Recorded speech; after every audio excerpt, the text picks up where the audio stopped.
अफरीदी साहब है, उन पर भी तनकीद होती है, फलामत ब्रिस्टर गौर पे भी तनकीद होती है, हालांकि पीटीआई के बंदे हैं। शेर अफजल मुर्वत साहब है, उनके ऊपर भी जो है ना तनकीद होती है। और मेरे भाई आप उनकी मिसालें दे रहे हैं। अरे भाई आप ये सोचें कि वो पीटीआई के अंदर हैं और उन्होंने मुज़ाहमत भी की है, उन्होंने बहुत कुछ करके भी दिखाया है। इतना कुछ करने के बावजूद भी वो थोड़े से ढीले पड़ गए हैं तो पीटीआई वालों ने उनको तनकीद का निशाना बना दिया। इतना कुछ करने के बावजूद भी उनको तनकीद का निशाना क्यों? क्योंकि अब उन्होंने वो स्टैंड लेना छोड़ दिया है। जब वो स्टैंड लेते थे तो वो आंखों के तारे थे, जब वो स्टैंड लेते थे तो उनको माथे का झूमर बनाया हुआ था।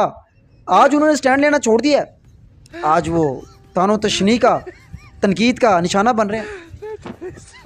तो इकरार साहब आप तो लॉन्च ही जिस मकसद के लिए किए गए वो तो सबको पता है, आप तो लॉन्च ही इसलिए किए गए हैं, आपको तो समझा ही प्रो एस्टेब्लिशमेंट है।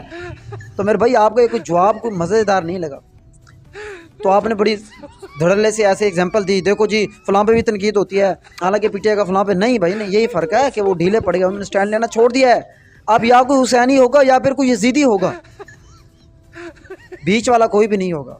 समझ आ गई है? हुसैन से भी यजीद से भी मरासिम, हुसैन को भी सलाम, ऐसे वाला काम नहीं होगा मेरे भाई।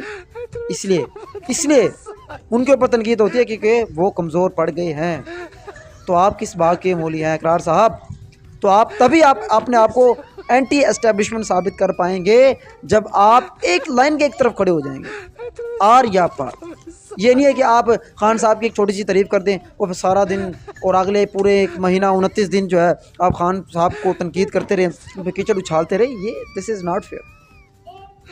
ठीक है, जब एक मकसद आपने उस वक्त तक जद्दोजहद करनी होती है जब तक वो मकसद हासिल ना कर लें।